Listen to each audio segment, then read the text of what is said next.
오늘은 좀 시간에 대한 얘기를 해보고 싶습니다. 봄이라고 하는 새로운 시간 속에서 우리의 이제 몸과 마음이 분주해지기 시작을 하는데, 시간이라고 하는 것은 과연 이제 어떤 것이고 우리는 이 시간을 어떻게 사용해야 될까 하는 것을 얘기하려고 하는데요.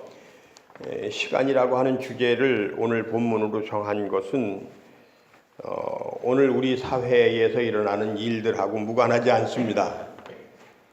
정말 참 말하기 힘든 얘기고, 또 제가 이렇게만 얘기해도 여러분들이 무슨 얘기를 하려고 하는지 눈치를 채셨겠지만, 사람들에게는 똑같이 시간이 주어져 있습니다. 어떤 사람에게는 많이 주어져 있고 어떤 사람에게는 조금 주어져 있고 그런 것이 아니라 모든 사람에게는 시간이 다 똑같이 주어져 있어요. 그런데 이 시간을 사람들이 어떻게 사용하느냐 하는 것은 전부 다릅니다. 그리고 그 시간을 사용함에 있어서 사람마다 똑같이 그 시간을 사용할 수가 없어요. 나이에 따라서 혹은 자기의 신체적인 조건에 따라서 혹은 자기의 재능에 따라서 하여간 아주 다양하게 우리는 우리에게 주어진 시간을 사용하게 되어 있습니다. 그런데 우리는 시간을 바라볼 때 어떤 사람에게는 이 시간이 아주 축복의 시간이고 어떤 사람에게는 아주 저주의 시간이다, 이렇게 우리가 생각할 수가 있는데 그렇지 않습니다. 시간은 그냥 하나님께서 우리에게 주신 은총일 뿐입니다. 그 시간을 내가 어떻게 사용하느냐에 따라서 그 시간이 빛나기도 하고 또 반대로 그 시간이 우리에게 저주가 되기도 하고 이제 그런 거죠. 독일의 어떤 그 교육 철학자가 얘기하는데, 아이들은 7살 때까지 무조건 놀아야 된답니다. 아이들이 7살이 될 때까지는 그 아이에게 부모가 뭔가를 집어넣어 주려고 하지 말고 그 아이가 무조건 놀게 해줘야 된다는 거예요. 그리고 옆에서 잘 놀 수 있도록 코치만 해주면 된다는 겁니다. 물론 인간의 뇌는 개발을 하는 것에 따라서 그 가능성이 무한합니다. 엄마가 뱃속에서부터 아이에게 음악을 들려주거나 혹은 영어 회화를 들려주거나 또 다른 어떤 옛날 이야기를 들려주거나 그러면 이 뱃속에 있는 아이가 엄마 뱃속에서부터 뭔가 뇌가 개발되기 시작을 한다는 거죠. 그런데 과학적으로 그걸 우리가 어떻게 증명하겠습니까마는 어쨌든 경험상 볼 때에, 그리고 여러 가지 통계와 수치를 봤을 때 7살 때까지는 그냥 노는 것이 공부다. 노는 것이 공부다. 그래서 이 노는 것을 통해서 이 아이가 개발되어지는 것이 있는데 신체적 조건이 이제 향상이 되고, 그리고 어떤 상황에 대한 그 반응을 하는 그런 능력이 향상이 되고, 또 사회성이 길러지고, 그리고 인격이 형성이 되어지는 이제 이런 과정들을 겪는다는 겁니다. 우리가 하는 말로 싸우면서 큰다라고 얘기를 하는데, 어렸을 때 한번 싸워보면서 그러면서 싸우면 되는구나 안 되는구나, 싸울 땐 이렇게 싸워야 되는구나, 이런 것들을 다 그때 배운다는 거죠. 7살 때까지 부모님과의 관계 속에서, 그리고 친구들과의 관계 속에서 혹은 형제들과의 관계 속에서 놀면서 배우는 것이, 그것이 인생의 굉장히 커다란 기초가 된다라고 하는 얘기를 해주고 있는 것입니다. 그런데 요즘 아이들은 어려서부터 노는 데 익숙해지는 것이 아니라, 놀면서 배우는 것이 아니라 부모님들이 어떤 부모를 만나느냐에 따라서 무엇을 배우느냐, 또 어떻게 배우느냐, 이제 공부하는 것에 이제 집중하게 되는 거죠. 집집마다 가보면 아이들이 있는 집에는 이 책장에 그냥 책이 가득 꽂혀 있는데, 그 책이 보면 이 제본한 걸 봐도 우리가 그냥 서점에서 가서 책을 골라서 이렇게 살 수 있는 그런 책이 아니라 제본 자체가 비싸게 생겼어요. 그런데 형편이 넉넉하든 넉넉하지 않든 관계없이 집집마다 그냥 그런 책들이 빼곡히 있습니다. 그래서 이 책을 어떻게 샀느냐 그러면 샀다 그런 사람 하나도 없습니다. 전부 얻었다 그러지. 뭐 이모가 줬다 그러고 고모가 줬다 그러고 뭐 누가 사줬다 그러고 다 그렇게 얘기를 합니다. 그런데 하여간 어쨌든지 간에 이 어려서부터 공부하는 이런 세상이 됐는데 이것은 시간을 정말 그 아이에게 주어진 시간을 우리가 뺏는 거냐 아니면 정말 그 아이에게 주어진 시간을 그 아이가 유용하게 사용하는 거냐 하는 거 우리가 한번 생각해 볼 필요가 있을 것 같습니다. 베트남에 갔더니 이번에 호치민에서 보니까 유치원이 그렇게 장사가 잘 된답니다. 그 호치민시에 이제 그 기후나 여러 가지 조건이 살기가 좋으니까 한국 사람들이 많이 오는데 그 중에서도 젊은 사람들이 상당히 많이 와가지고 호치민시에만 한인회 회원의 그 인구가 우리 홍천군보다 한 2배 내지는 3배 정도 많은 이제 그런 인구가 살고 있는데 거기에 젊은 사람들이 많기 때문에 아주 유치원이 잘 된다고 그러는 거예요.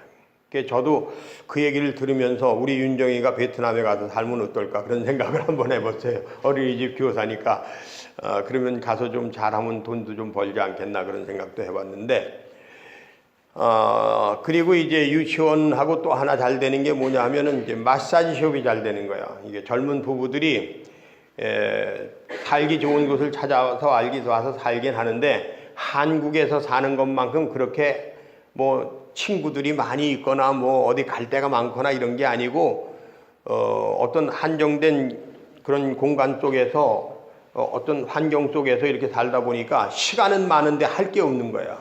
그러니까 저녁만 되면 혹은 낮 시간에도 그렇고 젊은 주부들이 이 마사지 받으러 다니는 사람들이 그렇게 많은 거예요. 근데 건전한 마사지 업소를 얘기하는 겁니다. 하여간 그런 모습을 봤습니다마는 놀아야 되는데 공부하는 거, 공부해야 되는데 노는 거, 이거 뭔가 좀 언밸런스한 그런 세상을 우리가 지금 살고 있는 것 같지 않습니까? 그리고 젊은 사람들이 결혼하면 그 신혼 초에 우리가 깨가 뭐 쏟아진다든지 뭐 기름을 짠다든지 하는 그런 좋은 시간들이 좀 많이 있어야 되는데 요즘 사람들은 결혼과 함께 이제 그 먹고 사는 문제, 어떻게 살아갈 거냐 하는 문제 때문에 혹은 이제 결혼하면서 마련한 집값을 갚기 위해서, 부채를 갚기 위해서, 혹은 대학교 다니면서 쓴 그 장학금들 정부에서 이제 학자금 지원받은 거 그거 갚는 거 뭐 이런 것 때문에 정신이 없고. 그러니까 우리가 과연 우리에게 주어진 시간을 잘 사용하고 있느냐라고 하는 문제는 한번 깊이 생각해 봐야 될 문제입니다.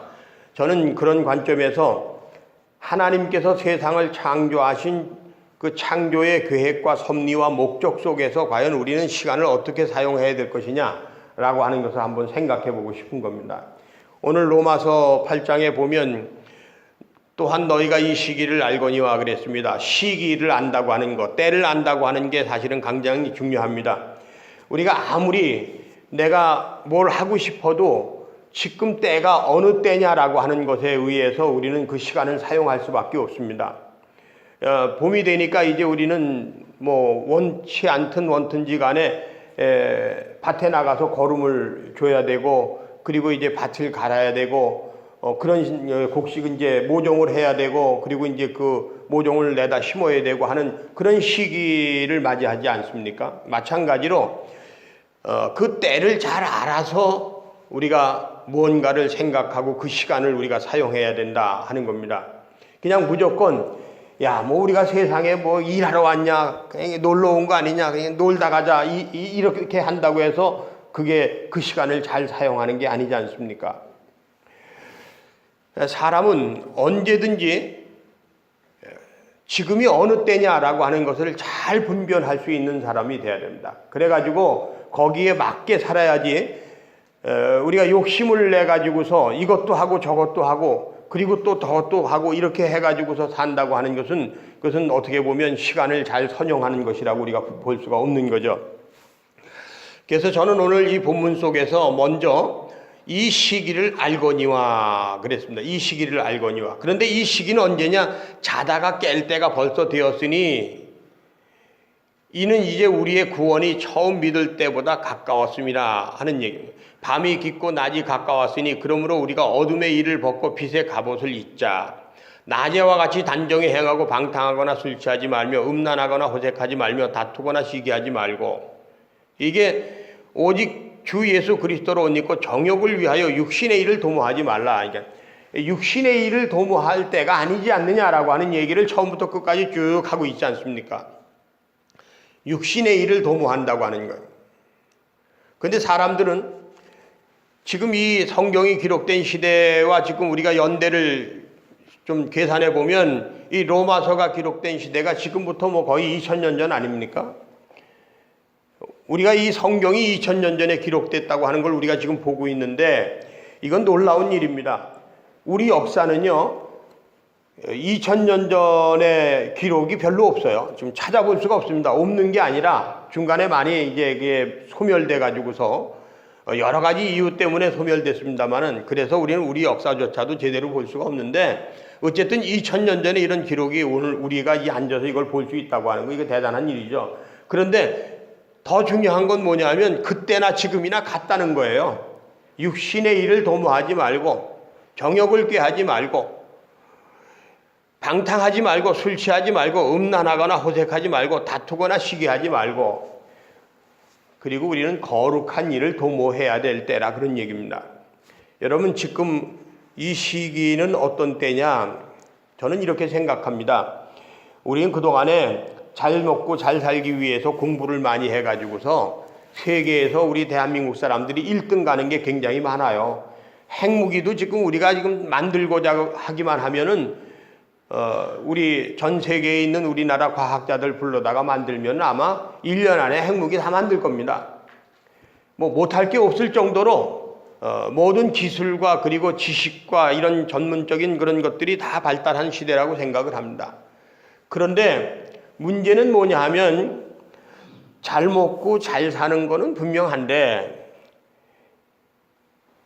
사람과 사람과 자연이 얼마나 소중한 것인지를 배우질 못하고 우리가 살아왔다는 거죠. 알긴 하는데 어려서부터 그게 아주 내 몸이 되고 마음이 되도록 우리가 공부를 했어야 되는 거죠. 자연이라고 하는 건 정말 소중한 거란다. 자연이 주는 것보다 이 세상에서 더 소중한 건 없다. 하나님이 이 자연이라고 하는 걸 우리에게 선물로 줬다. 이 자연이라고 하는 걸 훼손하면 안 된다. 이 자연이라고 하는 것은 아끼고 지키고 가꿔야 되는 거다. 저는 지금이 우리가 그런 걸 좀 다시 한번 생각해야 될 때라고 생각을 해요. 도시에서 이제 내가 성공했고 살 만큼 살았으니까 이제 시골에 내려가서 공기 좋은 데 가서 살자. 그동안 고생 많이 했다. 이게 도시에서 살다 보니까 병이 들고 몸도 나빠지고 이러니까 이제 농촌에 가서 살아야 되겠다. 자연 속에 가서 살아야 되겠다. 그런 차원이 아니라 어려서부터 하나님께서 우리에게 선물을 주셨는데 그 선물 중에서 가장 좋은 선물은 자연이다 하는 걸 가르쳐 줘야 되지 않겠습니까? 이게 종교교육이 아니라 일반 교육이 그렇게 돼야 되지 않겠느냐라고 하는 겁니다. 그래서 어떻게 하면 물을 깨끗하게 할까? 어떻게 하면 이게 정말 공기를 우리가 이 깨끗한 공기를 늘 마시면서 살아갈 수 있을까?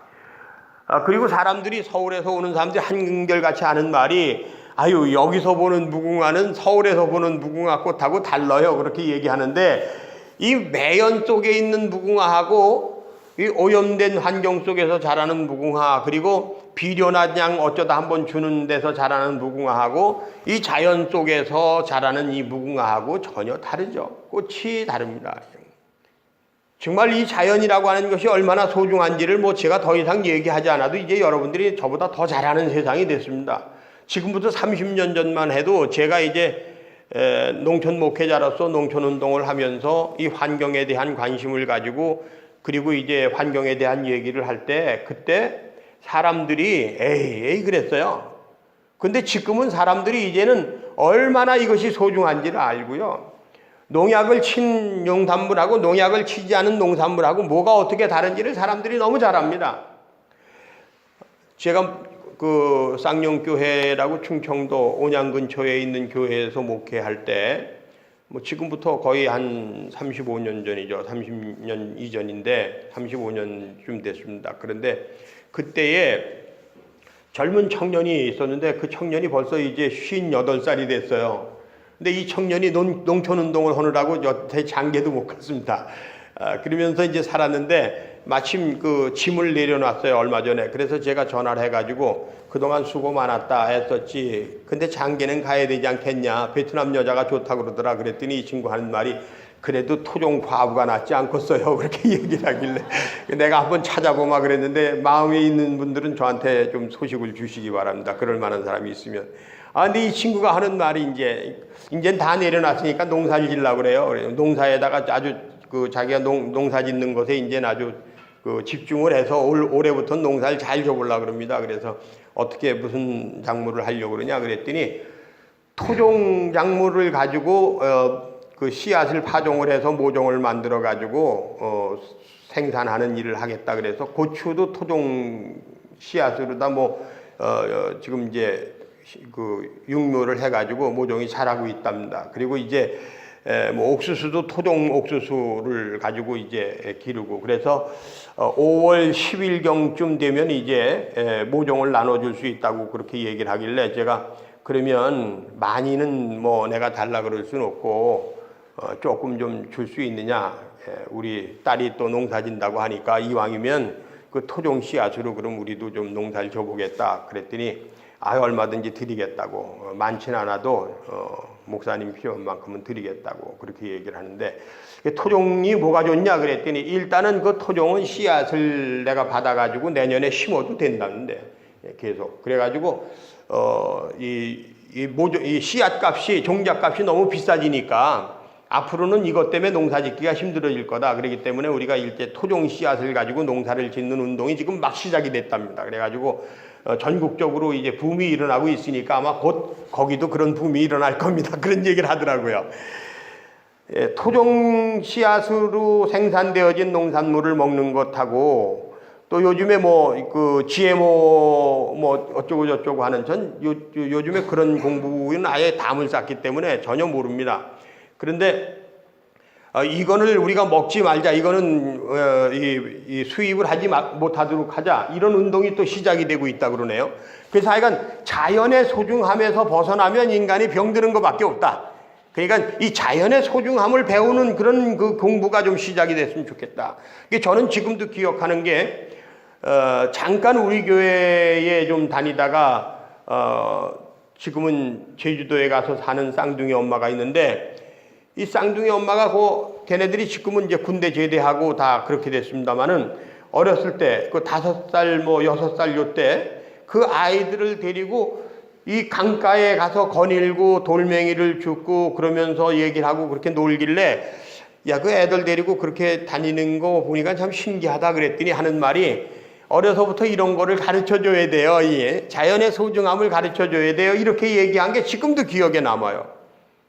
지난주에는 제가 그 철정에 있는 그 제 친구 후배 되시는 분 집에 가서 이제 저녁 식사를 하고 왔는데 그런데 갔는데 그 집 앞에 아스팔트 길이 한 20m 정도 넓이의 큰 길이 있는데 차가 잘 안 다녀요. 그 외곽도로가 생겨가지고 이제 이 길이 차가 안 다니는 거기에 초등학교 학생들이 자전거를 타고 그냥 막 다니고 그리고 거기서 막 그 놀이를 하고 막 이러는데 그분 하는 말이 자기가 자기 아는 사람들한테 얘기를 해가지고서 이 젊은 부부들이 아이들을 데리고 내려왔는데 3가정이 내려왔는데 이 3가정이 데리고 오는 아이들이 한 10명 되는데 얘네들 때문에 동네가 지금 살판이 났다는 거예요. 아이들 웃음소리가 나고 그냥 애들이 거기서 그냥 놀고 이러는데 애들도 얼마나 좋아하는지 모르는데 그 제가 한 아이를 붙잡고 얘기했어요. 야, 너 도시에서 왔니? 그랬더니 그렇대요. 그래. 시골이 좋니? 그러니까 좋대요. 좋고 말고요. 좋고 말고요. 그래. 좋고 말고죠. 예. 이 자연의 소중함을 가르쳐주는 세상이 됐으면 좋겠습니다. 그래서 자연과 함께하는 시간을 우리가 지내는 자연과 함께 잘 놀 수 있는 것을 배우는 것 그렇게 우리의 시간을 살아가는 것 이것이 소중한 것이 아닌가 하는 생각을 합니다.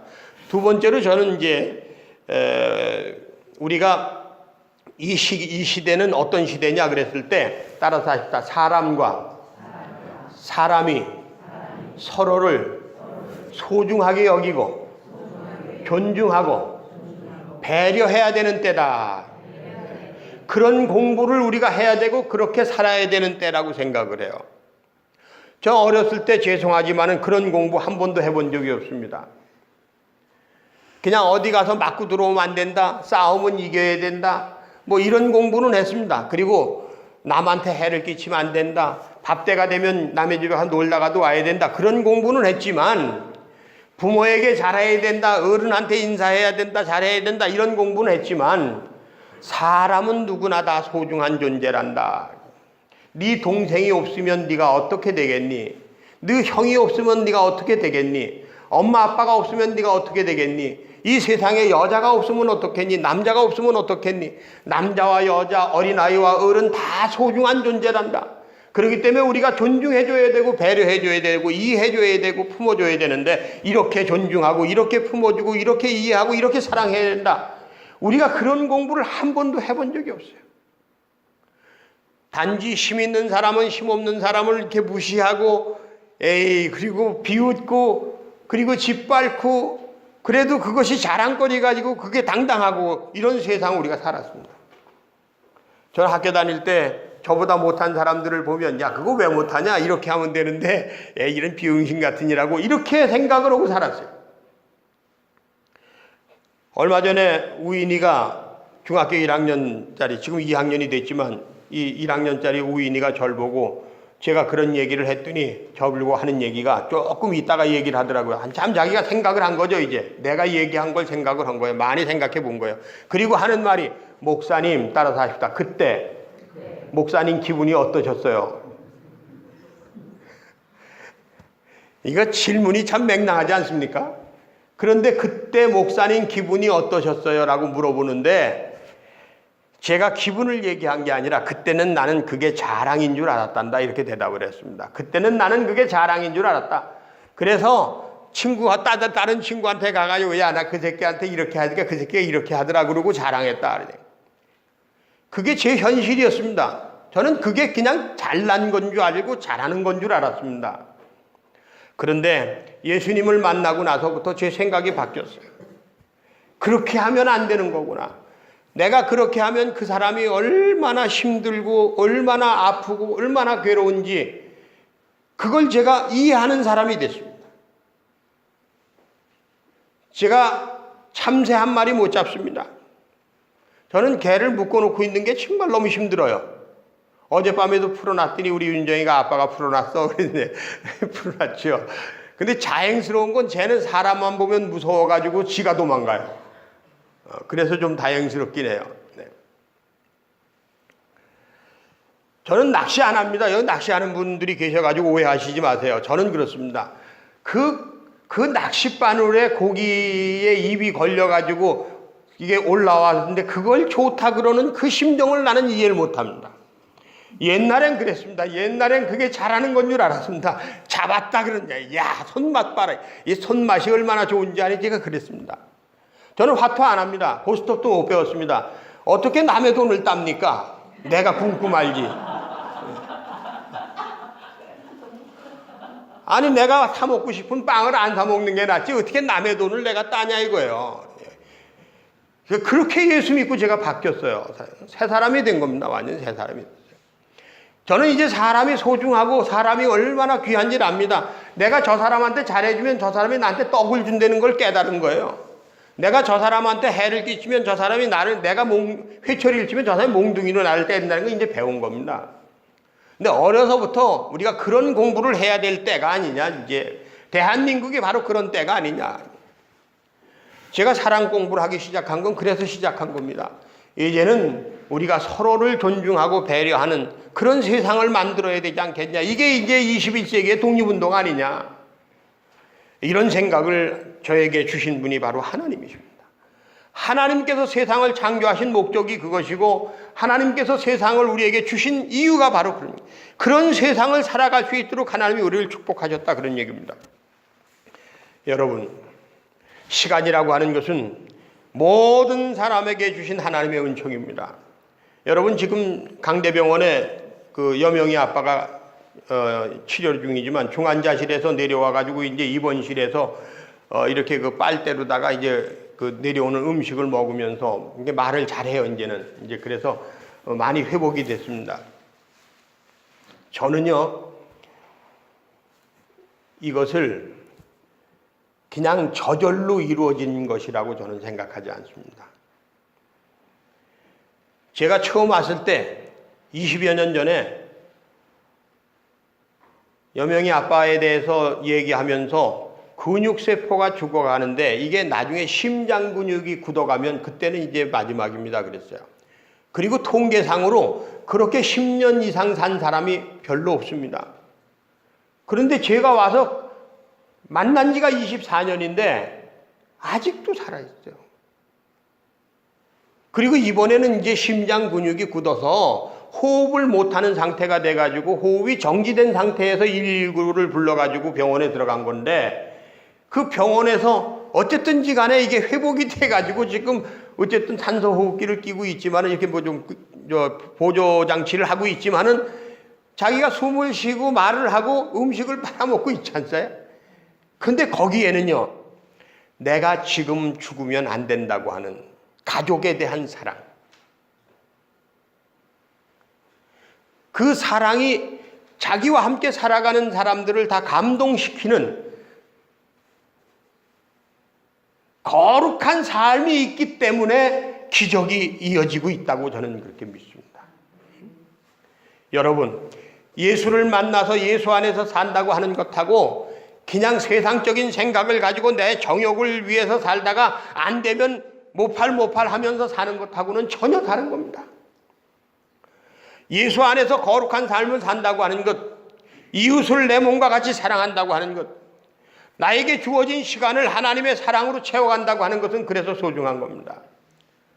저는 오늘 새 봄을 맞이해서 씨앗을 뿌리고 그리고 그것을 길러내고 모종을 이제 밭에다 논에다 이제 갖다가 내고 거름을 주고 하는 이런 새로운 시간 속에서 우리 그리스도인이 살아가야 될 시간에 대해서 오늘 여러분과 함께 나눴습니다. 여러분, 정말 여러분 행복하십니까? 저는 여러분 때문에 행복합니다. 왜냐하면 여러분들은 지금 농촌을 살면서 아유 이제 이만큼 살았으니까 그냥 놀자 쉬자 에휴 어떻게 되겠지 그런 것이 아니라 내가 지금 여태까지 이렇게 열심히 일했는데 이러다가 이렇게 몸이 망가졌는데 이대로 내가 죽을 수는 없으니까 내가 건강을 회복해야 되겠다. 그래가지고 여러분들이 산책하는 모습만 봐도 행복하고요. 여러분들이 게이트볼 치러 다니는 것만 해도 감사하고요. 치매 예방하기 위해서 고스톱 치는 것만 봐도 저는 행복합니다.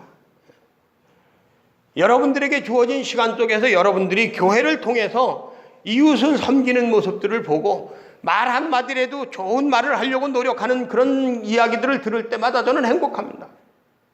에이 목사님 모르는 소리 마세요. 그렇게 하다간 맞아 죽어요. 그냥 살지도 못해요. 그냥 본전도 못 찾아요. 그러면서 세상의 정욕을 가지고 사는 것이 아니라 목사의 설교를 듣기 위해서 주일에 집중해서 여러분들이 이 예배 시간에 참여하는 모습만 봐도 행복합니다.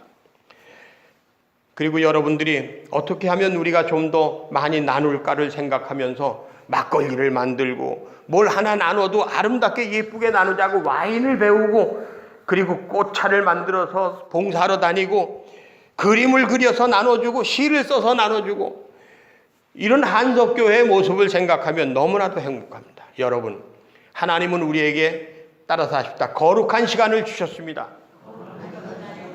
이 거룩한 시간을 우리의 정욕으로 허비하거나 나쁘게 먹칠하지 말고 정말 하나님이 우리에게 주신 이 거룩한 시간을 거룩한 삶으로 하나님께 영광 돌리는 시간으로 사용되어지는 귀한 역사가 있기를 간절히 축원합니다. 그리고 여러분들의 삶이 행복해지기를 간절히 축원합니다.